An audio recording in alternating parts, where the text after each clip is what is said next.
이 새벽에 주님 전에 나오신 우리 귀한 성도님들을 주님의 이름으로 환영하고 축복합니다. 잠시 기도하겠습니다. 사랑의 하나님 아버지, 주께서 독생자 예수 그리스도를 우리 가운데 보내어 주시고 그 피값으로 그 생명을 대신함으로 우리가 나음을 얻었고 우리가 생명을 얻었음을, 우리가 주 안에 참된 자유를 이제 얻게 된 자임을 믿습니다. 주님 믿음으로 말미암아 우리가 주 안에 자녀되며 의로움을 얻으며 또한 영원한 주의 나라를 얻게 되었음을 주님 감사합니다. 주님, 우리 자신의 공로와 우리 자신의 힘으로 우리의 지혜로 된 것이 아님을 깨달아 오늘도 겸손함으로 더욱 주의 십자가 앞에 주님 무릎 꿇고 나아가는 회개의 심령이 있게 하여 주시옵소서. 주님, 주를 더욱 겸손히 의지하는 그러한 의지와 순종의 마음으로 하나님 더욱 기도하며 말씀을 의지하며 성령 하나님 인도하심을 기대하는 그러한 겸손한 신앙이 우리 가운데 있게 하여 주시옵소서. 주님, 은혜 없이는 살 수 없음을 깨달아 날마다 은혜를 간구하게 하여 주옵시고, 그래서 주님 오늘도 새롭게 베풀어 주시는 은혜와 그 능력을 힘입어 살아가는 저희의 삶이 되게 하여 주시기를 간절히 소원합니다. 하나님 아버지, 믿음으로 살아감으로 인하여 또 우리 옆에 있는 귀한 지체들을 바라볼 때 사랑의 눈으로 바라보며 또 우리 서로의 연약함을 주님 서로 기도하고 또한 위로하여 주므로 또 힘써 합력하여 한 몸을 이루어가는 교회가 되게 하여 주시기를 간절히 소원합니다. 우리 대양교회 가운데 특별히 연약한 육신의 질병을 가지고 혹은 연약한 쇠약함으로 또 여러 가지 삶의 문제들로 아파하며 기도하는 그 모든 기도를 주님 아시오니 들으시고 주님 응답하여 주시옵소서. 회복의 은혜를 베풀어 주시고 또한 하나님 형통케 하시는 귀한 은혜를 오늘도 기도 가운데 응답하심으로 경험하는 귀한 이 하루가 되게 하여 주시옵소서.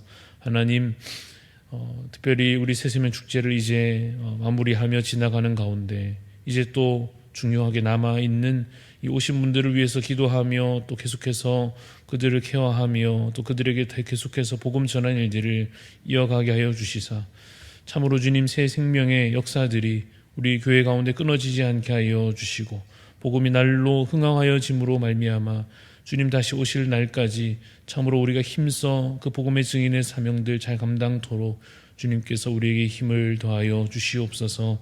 이 아침에도 주님 앞에 겸손히 나아갑니다. 말씀으로 우리를 채워 주옵시고 또한 겸손히 기도할 때 하나님 주의 선하신 뜻을 깨달아 알 수 있도록 주님 은혜를 더하여 주시옵소서.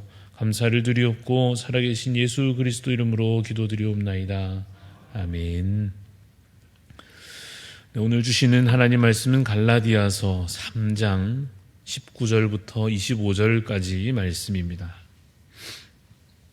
갈라디아서 3장 19절부터 25절까지 말씀입니다. 우리 19절부터 25절 말씀 교독하여 읽겠습니다. 그런즉 율법은 무엇이냐? 범법함으로 더하여진 것이라. 천사들을 통하여 한 중보자의 손으로 베푸신 것인데 약속하신 자손이 오시기까지 있을 것이라. 그 중보자는 한편만 위한 자가 아니나 하나님은 한 분이시니라. 그러면 율법이 하나님의 약속들과 반대되는 것이냐? 결코 그럴 수 없느니라. 만일 능히 살게 하는 율법을 주셨더라면 의가 반드시 율법으로 말미암았으리라. 그러나 성경이 모든 것을 죄 아래에 가두었으니 이는 예수 그리스도를 믿음으로 말미암는 약속을 믿는 자들에게 주려 함이라. 믿음이 오기 전에 우리는 율법 아래에 매인 바 되고 계시될 믿음의 때까지 갇혔느니라. 이같이 율법이 우리를 그리스도께로 인도하는 초등 교사가 되어 우리로 하여금 믿음으로 말미암아 의롭다함을 얻게 하려 함이라. 같이 읽습니다. 믿음이 온 후로는 우리가 초등교사 아래에 있지 아니하도다. 아멘. 네, 오늘 말씀의 제목은 율법 아닌 믿음으로입니다. 율법 아닌 믿음으로라는 제목으로 잠시 말씀의 은혜를 나누고자 합니다. 함께 읽어가고 있는 이 갈라디아서에서 바울은 이 유대주의자들의 잘못된 가르침에 대해서 열심히 반박을 하고 있습니다. 그 내용은 이런 것입니다. 왜 우리가 율법으로는 의로워질 수 없는지에 대한 것이요.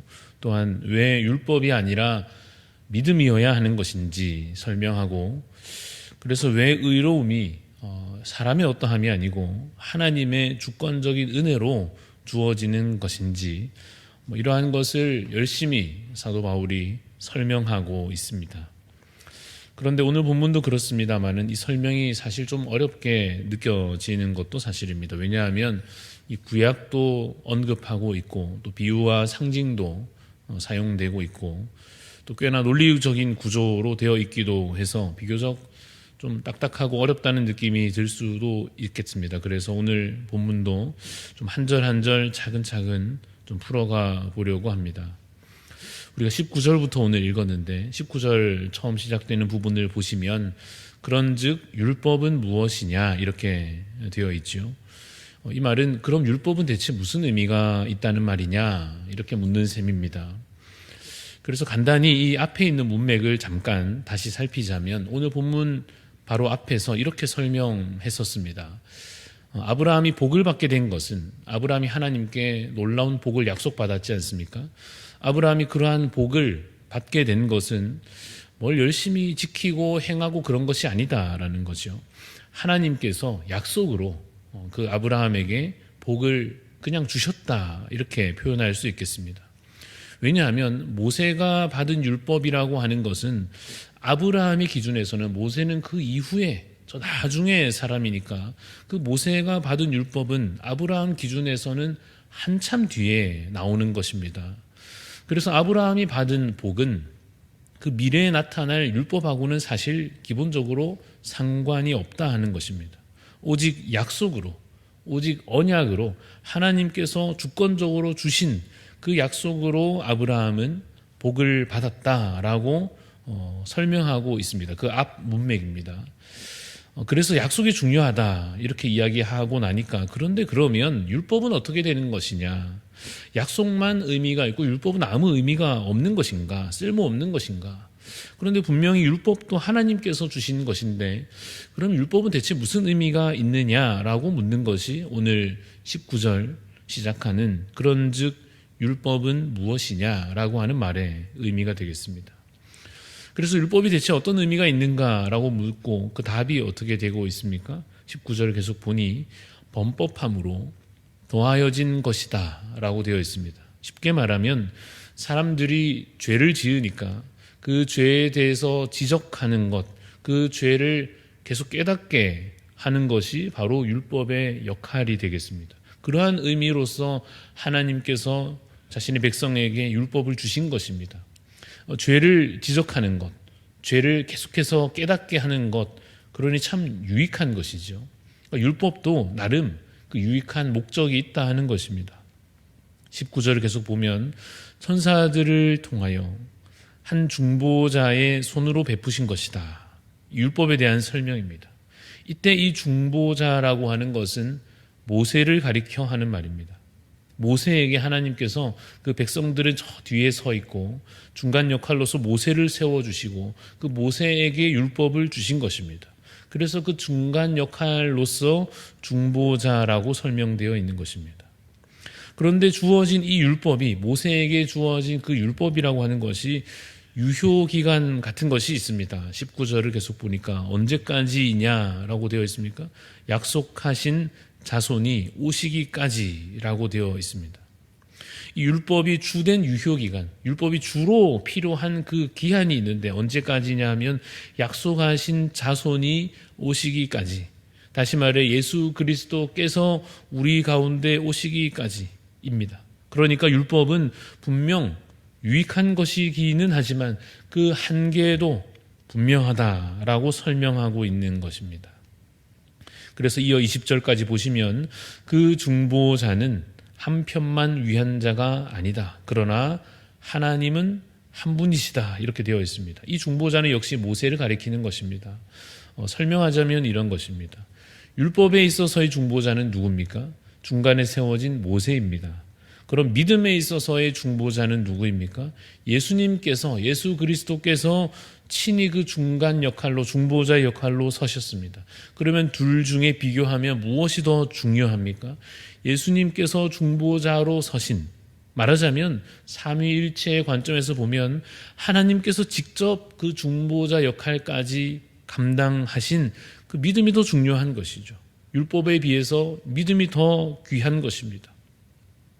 그래서 21절에 다시 이렇게 묻게 됩니다. 그러면 율법이 하나님의 약속들과는 반대되는 것이냐? 아까 처음 물었듯이 그러면 율법은 약속과도 상관없고 그냥 뭐 악한 것이거나 무의미한 것이거나 그런 것이냐? 다시 이렇게 묻는 셈입니다. 그래서 그 바로 이어서 답하기를 결코 그럴 수 없느니라. 그렇지 않지요. 악한 것도 아니요. 율법 자체가 무의미한 것도 아니요. 약속들과 반대되는 것도 사실 아닙니다. 그렇지 않습니다. 그러나 또 바로 이어서 그래도 율법은 그 역할에 있어 명확한 한계가 있다는 것을 또다시 강조하고 있습니다. 21절을 계속 보면 만일 능히 살게 하는 율법을 주셨더라면 의가 반드시 율법으로 말미암아 쓰리라. 그러니까 율법은 살게 하는 역할이 아니다라는 것입니다. 율법은 구원을 주는 조건이 아니다라고 하는 것입니다. 율법을 잘 지키는 것으로서 우리가 의로워지거나 율법을 잘 지켜 행함으로 거듭나거나 영생을 얻거나 그렇지 않다고 다시 강조하고 있습니다.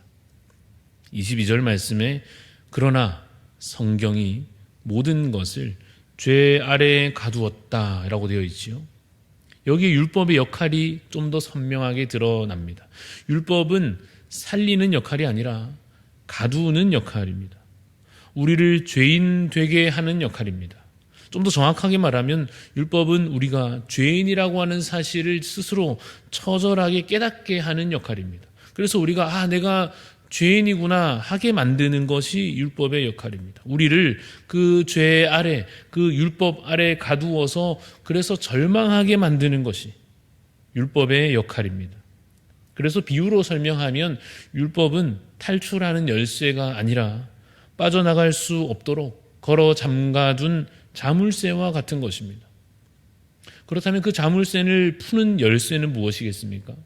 우리가 그 율법을 다 지켜 행함으로써 그것을 풀어낼 수 있습니까? 그렇지 않습니다. 오직 예수 그리스도를 믿는 것, 그 믿음만이 그 잠긴 것을 푸는 것이요 갇힌 것을 해방케 하는 것입니다. 22절을 다시 읽어보면 그러나 성경이 모든 것을 죄 아래에 가두었으니 이는 예수 그리스도를 믿음으로 말미암는 약속을 믿는 자들에게 주려 함이라. 율법은 계속해서 우리를 궁지에 몰아넣습니다. 우리가 아무리 열심히 노력해도 스스로는 죄를 씻어낼 수도 없고 벗어날 수도 없고 그냥 계속해서 죄를 반복할 뿐이다라고 하는 것을 인정하게 만듭니다. 여러분, 구약의 역사는 그래서 실패의 역사입니다.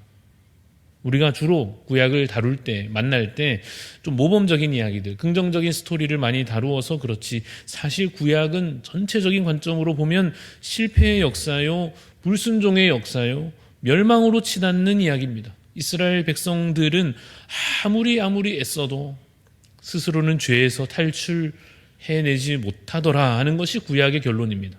그래서 그것이 바로 23절에 표현되어 있습니다. 우리 23절은 같이 한번 읽어보겠습니다. 23절 시작.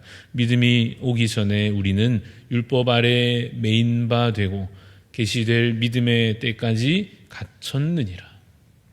믿음이 오기 전에, 예수님 오시기 전까지, 예수님을 믿는 믿음에 그래서 온전히 이르기까지는 우리가 어떻습니까? 율법에 매여 있습니다. 죄 문제에서 해방될 수가 없었습니다.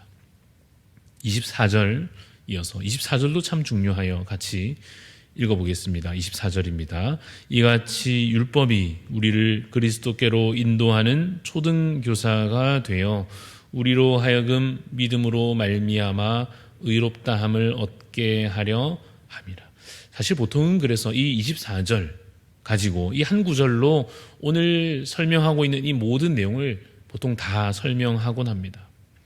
율법의 역할을 초등교사라 했습니다. 이것은 많이 들으시기도 했겠습니다마는 선생님이 아니고 선생님께 데려다 주는 역할, 그래서 보조 역할, 돌보미 역할 같은 것입니다. 율법의 역할은 보조, 돌보미 역할 같은 것으로서 우리를 누구에게 데려다 줍니까? 그리스도께로 인도하는 역할입니다. 그래서 우리가 율법을 통해 예수님을 만나게 되는 것입니다. 갇혀 있다가 아무 다른 해답을 찾지 못하다가 결국 그것을 통하여 예수님을 만나고 예수님을 드디어 믿게 됨으로 마침내 드디어 이제 의롭다함을 그 믿음으로 말미암아 얻고 그 믿음으로 말미암아 아브라함의 자손이 되는 그 자격을 함께 얻고 그 믿음으로 말미암아 아브라함에게 약속된 놀라운 복을, 그 유업, 그 유산을 같이 받게 되는 것입니다. 여러분, 아브라함에게 약속된 그 유업, 유산이 무엇입니까?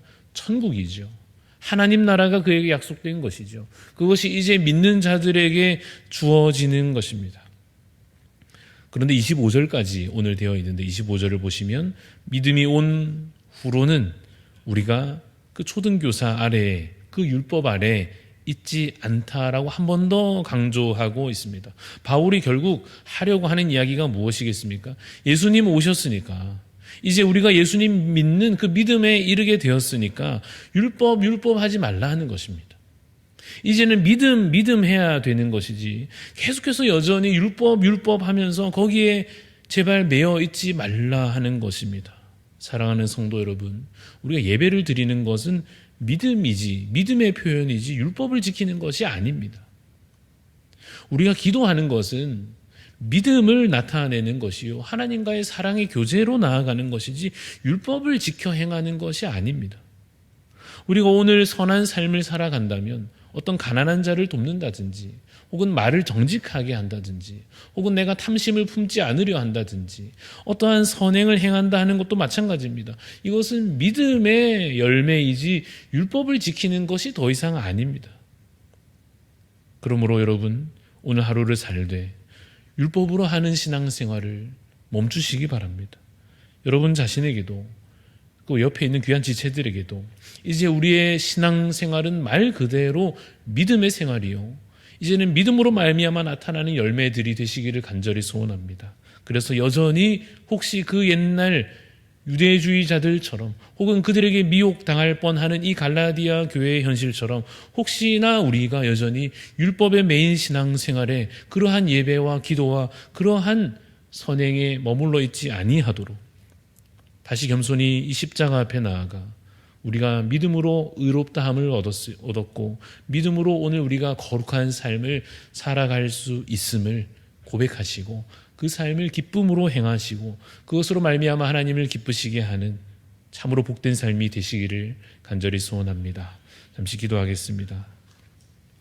사랑의 하나님 아버지, 주님, 이 사도 바울을 통하여 그 교회 가운데 복음을 흐트러뜨리려 하는 악한 자들의 그 계략을 무너뜨리시고 오늘 우리에게도 이 말씀을 통하여 하나님 우리 가운데 계속해서 다시 올라오려고 하는 우리의 어리석음으로 말미암은 내가 해내려 하는 우리의 힘으로 감당코자 하는, 그래서 여전히 율법 아래 매어 있는 신앙생활을 주님 이 말씀으로 다시 또 멈추게 하심을 믿습니다. 하나님, 우리가 겸손히 주님 바라보게 하여 주옵소서. 이제는 예수님 이미 오셨고 이미 그 예수님을 믿는 믿음에 이르렀으니 이제는 율법 하는 자가 아니요 믿음 하는 자가 되어서 오늘 내 삶도 믿음 안에 있게 하여 주시옵소서.